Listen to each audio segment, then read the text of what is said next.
Tapi pada saat kemarin aku ke Prau, alhamdulillah tuh kayak dikasih jalan yang mulus aja gitu Kak, dari cuaca, dari udara, dari waktu itu aman semuanya. Kalau yang ke Papandayan tuh aku kena hipotermia. Jadi pada saat jam 12 malam tuh aku kedinginan, ngebeku, kaku sesaat gitu. Terus karena itu masih 3 tahun pacaran, jadi tuh kadang aku masih rada gengsi dan segan untuk minta tolong ya. Dan ego pasti gede dan banget. ego juga pasti gede banget. Dan aku juga berprinsip kalau misalnya kita naik gunung, mau gak mau kita harus bertanggung jawab sama diri kita sendiri. Jadi aku gak mau berharap sama siapapun, termasuk pacar aku. Pasti Tuhan tuh punya alasan kenapa aku bisa nginjak si perahu itu.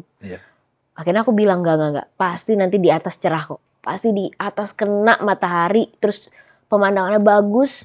Aku gak kena hipotermia lagi, cuacanya juga sejuk. Tiba-tiba dikasih Kak. Padahal pada saat nanjak tuh kabut.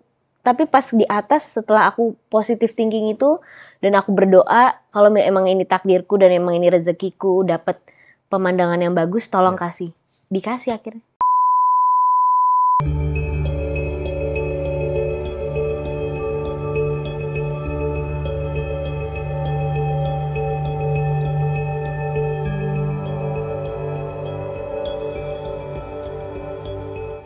Nah, boleh tahu nggak sih, tadi kan kamu sempat, kalau aku nggak salah dengar ya, boleh tahu nggak sih apa yang membuat kamu awalnya, gue nggak mau sholat nih, apa sih awalnya? Pasti ada mempunyai pemikiran sendiri juga dong. Ya baik lagi ini aku juga nyelamatin dirimu. Jadi teman-teman juga ketika nanti bisa juga ngomong apa pendapatnya dia, jangan dijudge juga ya, karena judge ini pemikirannya dia aja nih. Benar. Boleh tahu nggak sih apa pemikiran dirimu akhirnya, mendingan gue nggak usah sholat deh, kenapa sih gitu? Karena waktu itu aku ya alhamdulillah aku tumbuh dalam keluarga yang memang lumayan agamis ya, bisa dibilang gitu. Jadi mama, kakakku, eyangku, semua keluargaku pakai hijab kecuali aku. Gitu sampai sekarang ya gitu. Dan mereka tuh senang mencontohkan hal-hal baik seperti itu, kayak ngaji segala macam. Tapi nggak tahu ya, aku pada saat itu belum terketuk aja pintu hatinya untuk bisa mengikuti ajaran mereka gitu. Sampai akhirnya aku terketuk pada saat aku syuting di Padang, melihat contoh anak seumuranku bisa beribadah. Jadi aku kayak ngerasa, wah mereka aja bisa, kayak ketantang gitu, namanya masih kecil gitu ya. Mereka aja bisa, kok aku nggak bisa. Akhirnya pada saat aku mencoba, ngerasa nyaman, ngerasa tenang, ngerasa hikmat. Pada saat aku membaca surat-surat pendek, surat Al-Fatihah, aku terusin akhirnya. Jadi aku tuh orangnya gampang menyerap sesuatu yang bikin aku nyaman gitu. Kamu sempat tadi bilang bahwa di keluargamu itu yang ini religius lah ya. Nah, tapi nih faktanya nih bisa nih ya. Rata-rata yang keluarga sangat religius, anak-anaknya biasanya kurang. Biasanya gitu. Kenapa? Karena apa? Karena buat aku, ini kalau aku lihat dari bukan riset, kalau aku lihat dari segi ketuhanan, bahwa memang Tuhan tuh mengasih orang-orang dalam satu keluarga yang memang dia dilahirkan untuk mencari Tuhan. Jadi kadang-kadang kan ada orang yang mungkin yang sudah religius banget gitu ya, yang kadang-kadang dia merakai percaya Tuhan secara doktrin. Iya, benar. Ya kan. Nah, tapi ada beberapa orang pun yang mungkin yang aku dengar juga si Dul juga memang orang yang kritis banget tentang ketuhanan gitu ya, yang dimana ya akhirnya dia mencari Tuhan gitu. Nah, sempat mencari Tuhan juga nggak? Nggak sampai segitunya? Enggak, mungkin karena yang tadi kakak bilang ya, maksudnya sesuatu hal yang dipaksakan, sesuatu hal yang dihakimi, itu nggak akan terjadi gitu. Justru semakin dia melepaskan dengan ikhlas, semakin dia perlahan mengajari secara ibaratnya secara lembut, itu akan masuk sendiri ke anak usia seperti itu gitu. Makanya pada saat tanpa ada paksaan, pada saat umur aku segitu malah aku nempel sendiri. Akhirnya sampai sekarang kalau nggak sholat tuh rasanya ada perasaan bersalah aja gitu. Perasaan bersalah sama yang di atas, sama diri sendiri lebih tepatnya gitu. Ya, ini menarik banget. Nah, setiap orang mempunyai pandangan tentang Tuhan berbeda-beda. Setuju ya? Benar ya? Kamu, aku, Dul, ataupun yang ada di sini pasti berbeda-beda. Nah, Setuju. pada kamu sendiri secara personal ya, Tuhan itu seperti apa sih maksudnya? Yang kamu akhirnya, pandangan ini kan akan terjadi dapat pandangan apabila mendapat experience ketuhanan. Benar dong? Iya. Nah, pandangan kamu Tuhan itu seperti apa sih? Tujuan sih. Menurutku ya. Menurut aku pribadi, Tuhan itu tujuan hidup aku. Gitu. Karena aku yakin setiap manusia atau setiap orang yang mempunyai tujuan hidup itu akan memberikan sesuatu hal yang dampaknya tuh positif bagi banyak orang dan bagi dirinya dia sendiri. Orang yang gak punya motivasi dalam hidup, orang yang gak punya tujuan dalam hidup, itu gak akan menghasilkan sesuatu hal yang bagus gitu. Dan aku ngerasa Tuhan ini ya tujuannya diri aku sendiri. Tuhan itu ya apa yang aku pikirkan ya hanya dia yang aku tuju gitu. Pemikiran itu memang ditanam dari kecil sama orang tua kah atau memang kamu dapat value itu sendiri?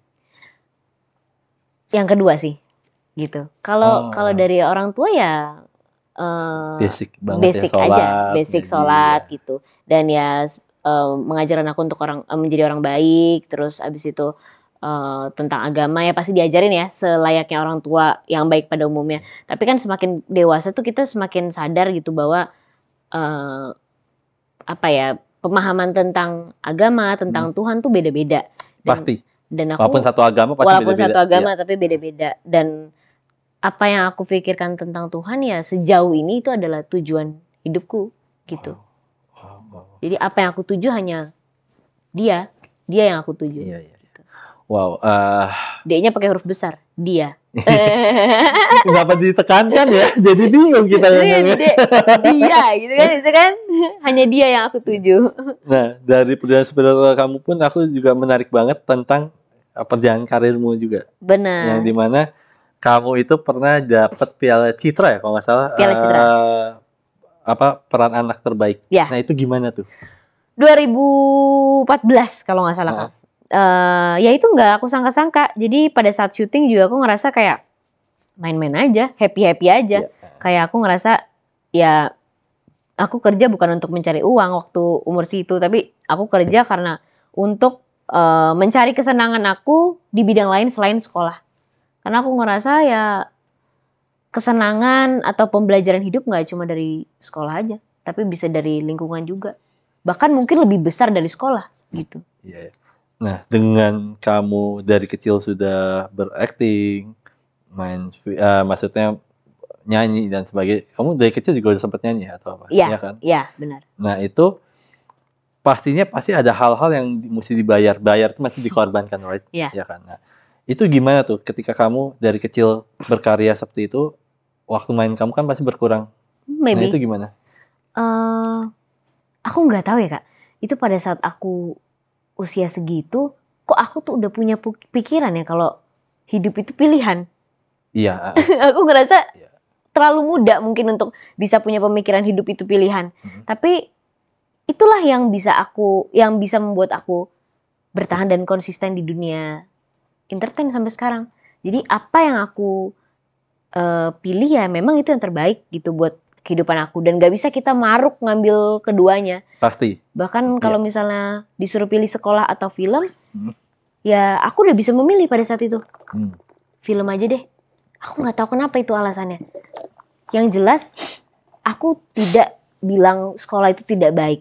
Iya. Sekolah itu baik banget buat orang-orang yang memilih sekolah. Iya. Yang memang punya passion atau purpose hidupnya untuk hal itu. Iya benar. Tapi kebetulan pada saat usia segitu aku memilih film yang memang setiap pilihan itu pasti ada resikonya dan aku harus tanggung jawab gitu. Jadi apa yang aku yakini itu baik ya aku harus tanggung jawab.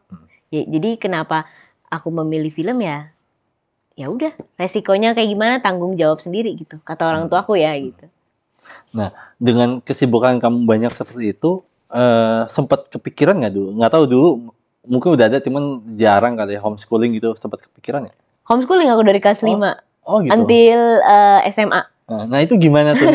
Jadi gini, kita ya kan kalau akhirnya kamu memilih homeschooling seperti itu kan berarti kamu akan bermain dengan orang-orang yang teman-teman yang di lokasi syuting. Benar, benar, benar. Automatic Otomatis silakan. lebih sering aman, lebih sering di lokasi syuting jatuhnya ya gitu. Iya, itu kan lebih lokasi syuting dan lokasi syuting kan juga nggak banyak main dengan anak-anak kecil, seumuran. Nah itu setuju. gimana tuh?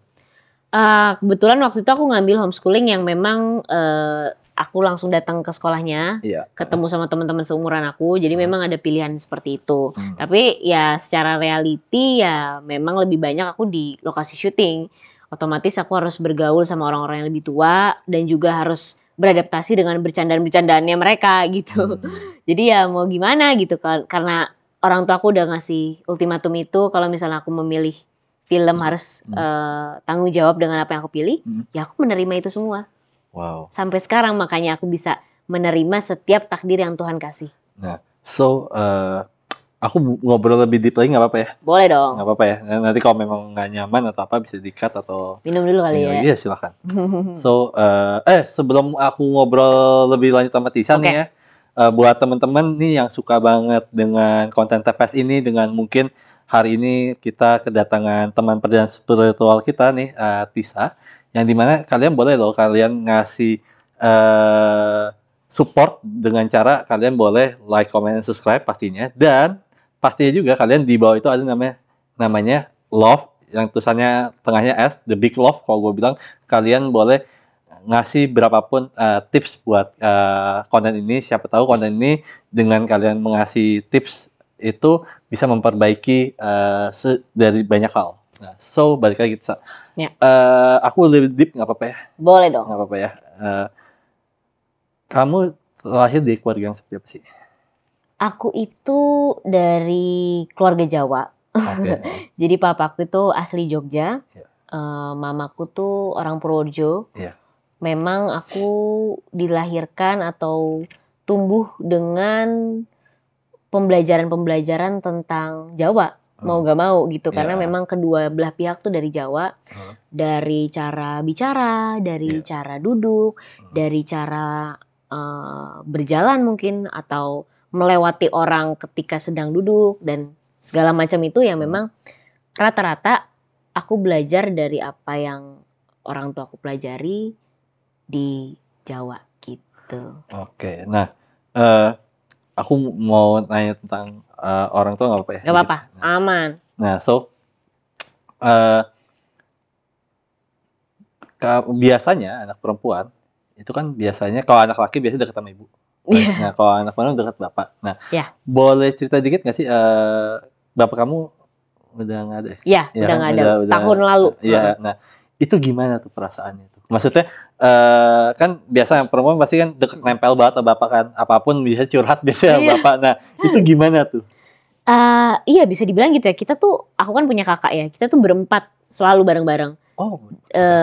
Dan alhamdulillah maksudnya kita tuh bisa dibilang ya keluarga cemara jatuhnya Kak. Maksudnya tuh apa-apa selalu berempat. Ke mall, ke kota-kota, misal keluar kota tuh selalu berempat sebelum kakakku sekarang nikah ya. Terus juga masih tinggal bareng juga. Jadi kadang juga suka tidur di kamar mama papa gitu. Jadi pada saat papa meninggal pastinya ya terpuruk ya. Yang namanya anak perempuan ditinggal bapaknya gitu. Tapi balik lagi karena aku punya penanaman diriku bahwa kita tuh harus menerima semua takdir atau semua keputusan yang memang sudah ditetapkan Tuhan. Jadi pada saat papa meninggal, mungkin sedih pada awalnya. Pasti. Tapi karena aku sudah punya mindset itu, secara gak langsung apa ya, aku bisa turn on nih. Ini takdir loh guys, takdir nih. Harus terima loh. Biar gimana pun kamu, aku atau segala macam itu pasti akan mengalami hal itu. Entah either aku duluan atau papa duluan, pasti akan mengalami hal kematian. Jadi ya gimana, udah takdir Tuhan. Dia pasti lebih bahagia gitu. Pasti ya. So boleh cerita nggak sih sedekat apa sih dirimu sama kamu manggil bapak? Papa. Sedekat apa sih kamu sama papamu gitu maksudnya? Kalau dari keluarga papa, dari mama tuh mereka tuh bilang aku tuh banyak banget punya kesamaan sama papaku. Oh, wow. Dari wajah, Oh, gitu. dari wajah, dari tengilnya aku, Oh, gitu. dari jahilnya aku, Oke. terus ceplas-ceplos kalau ngomong, terus apa lagi ya? Itu tuh mirip pokoknya sama papa tuh mirip banget. Jadi kadang suka berselisih paham karena kita terlalu mirip. Karena kita terlalu mirip dalam segi pemikiran. Jadi kayak aku keras dia keras. Apa ya? Suka saling bertabrakan sih kadang, tapi ya balik lagi gitu. Kalau udah ngerasa ya keluarga itu papaku, aku anaknya ya pasti ujung-ujungnya akur-akur lagi gitu. Walaupun adalah tipis-tipis gitu, kadang suka jahilin juga, papa juga suka jahilin aku gitu. Nah, tapi memang sebenarnya sadar nggak sih Tisa, kalau misalnya kita ketemu seseorang yang sama gitu ya, pasti sebenarnya itu nggak match. Sebenarnya gitu kan. Sebenarnya ya. Makanya kadang-kadang siapapun yang jadi pasangan kita gitu ya, either itu mau pacar, mau suami gitu ya, itu karena justru kita ditemuin dengan orang-orang sebenarnya kalau kita sadar itu nggak match sama kita. Asli. Tidak cocok. Justru ada banyak perbedaannya, entah itu dikit tapi pasti ada gitu ya. Iya pasti. Jadi kalau orang bilang nyari yang cocok, nggak ada sebenarnya, nggak ada yang cocok sama diri kita sebenarnya. Diri kita cuma dua. Siapa tuh? Diri kita sendiri sama Tuhan. Wah, mantap. Iya dong. Benar. Karena iya kayak kita cocok sama diri kita sama Tuhan doang udah. Di luar dari kita nggak pernah ada yang cocok sama siapapun. Nah, menariknya ada dari pembicaraan ini adalah, nah itu bagaimana caranya kamu menyocokkan diri sih dengan dulu yang mungkin spiritual yang luar biasa, yang mungkin seniman banget juga gitu. Iya. Itu gimana sih? Ya pasti secara garis besar ada lah sama-samanya gitu. Ya pastilah. Ya lebih banyak samanya justru dibanding perbedaannya gitu. Makanya kadang itu yang membuat kita berselisih. Jadi samanya itu berselisih. Maksudnya kadang berantemnya itu karena kita terlalu sama. Dari mukanya juga mirip, pada bilang gitu kan. Iya. Terus abis itu selera musik mirip, selera hobi mirip, suka naik gunung. Terus aku keras dia keras. Terus aku cemburuan dia cemburuan. Aku melankolis dia melankolis. Jadi perbedaannya apa ya? Juga bingung tuh Kak. Justru banyak bersama meribut, tau gak sih? Malah banyak ribut iya, gitu. Pastinya. Tapi ya karena kita udah nggak terlalu sebentar lagi ya pacarannya, udah mau 4 tahun. Jadi udah berdamai lah. Punya titik tengahnya gitu, punya titik tengahnya. Nanti kalau udah ribut ke arah sini sih gitu. Jadi ya sejauh ini aman dan lancar banget. Nah, ini menarik banget tentang seperti itu, bahwa boleh cerita nggak sih momen apa yang paling berkesan kamu terhadap papamu? Paling berkesan itu pada saat aku akhirnya alhamdulillah banget Kak bisa berangkatin keluargaku ke Mekah. Apa haji, umroh? Baru umroh, tapi mudah-mudahan nanti nextnya haji ya gitu. Baru umroh. Nyantai aja lah kalau itulah, buru-buru lah maksudnya aku jangan gitu dijadikan itu part nomor 1 juga dalam karena nanti juga stres juga kan. Benar, jadi alhamdulillah itu memang impian aku dari kecil, pengen berangkatin bareng keluarga atas hasil keringat aku sendiri, dan juga pengen jalan-jalan bareng sama keluarga ke luar negeri, dan bisa terkabulnya umroh justru gitu. Sorry, berarti kamu ikut juga umroh? Ikut. Nah, jadi pengalaman apa tuh yang dapat? Pengalaman yang bisa aku dapat ya mungkin itu sign kali ya kalau bahwa dikit lagi bokap tuh berpulang, karena gak lama dari umroh bokap berpulang. Oh wow. Gitu. Jadi di sana bener-bener dia tuh happy banget, kayak pengen sholat mulu kerjaannya tuh. Padahal kan maaf ya, maksudnya dia itu ada punya penyakit di kaki yang memang nggak bisa jalan secara mulus kan. Gitu. Boleh cerita nggak sih? Jadi dia punya penyakit apa ya? Aku kurang tahu tepatnya ya. Cuman intinya kakinya itu tidak bisa berjalan secara mulus gitu. Satu kakinya. Tapi nggak tahu kenapa pada saat umroh seger, terus jalannya juga lancar dan bener-bener kayak ya sehat aja gitu Kak. Kita dibikin happy, kita dibikin senang. Kita nggak expect dia akan meninggal pada saat setelah itunya. Terus kita foto-foto, banyak banget foto yang diambil kebetulan. Terus pulang 2 bulan setelahnya meninggal. Jadi itu the last holiday moment yang bener-bener kita happy gitu. Wow. Nah, itu salah satu keajaibannya. Tapi katanya nih ya, kata kalau kita ke umroh atau ke Mekah gitu ya, katanya kita ngelakuin apa langsung dibayar kontan, ngeri nggak sih? Bisa. Ada hal-hal kayak gitu nggak sih yang kamu alamin secara personal atau apa? Oh, dulu pas umroh pertama, ini dulu belum sama keluarga ini. Oh sorry, berarti umroh ada 2 kali umroh? Iya, yang pertama tuh sama mama, yang kedua bareng keluarga inti. Jadi sama mama, sama papa, sama kakak. Oke, berarti yang pertama berdua doang? Yang pertama berdua doang.